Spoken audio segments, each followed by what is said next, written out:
动物死后有没有灵魂？如果按六道轮回的说法，它不光有灵魂，而且还是跟你我一样的灵魂。大家不过是披着不一样的皮，在这个世上混罢了。我们的灵魂都是一样的，不管是做动物还是做人，都是轮回。六道轮回分为天道、人道、阿修罗道、畜生道、恶鬼道，还有地狱。佛经上讲，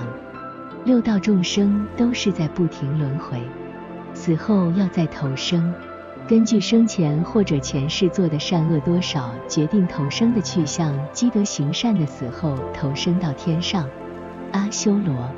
人间；作恶多端的死后投生到畜生、恶鬼、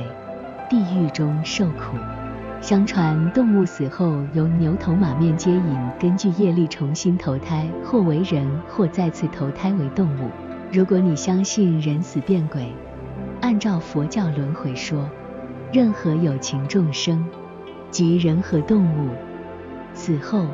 按南传佛教的说法是立即；按汉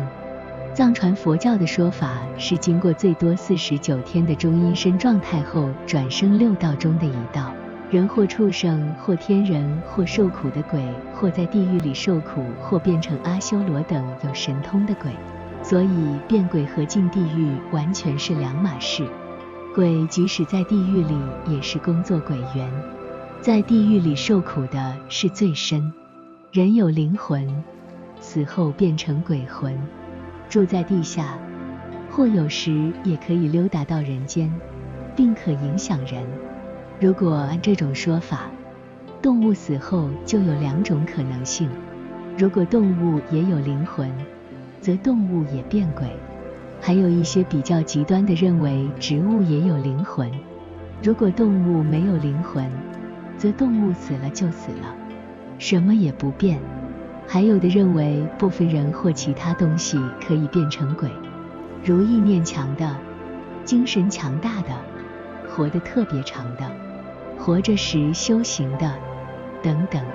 其实这种变鬼说后来和佛教轮回说掺在了一起，形成混合的说法。于是有人说，如果人或动物死时有强烈的意念、情绪，如惦念某人某事，怨恨某仇家为报仇等，就会暂时不去轮回，而以鬼的形式存在，其他的人或动物就轮回去了。这些鬼如果心愿已了，或得佛道度化，就可以去轮回去。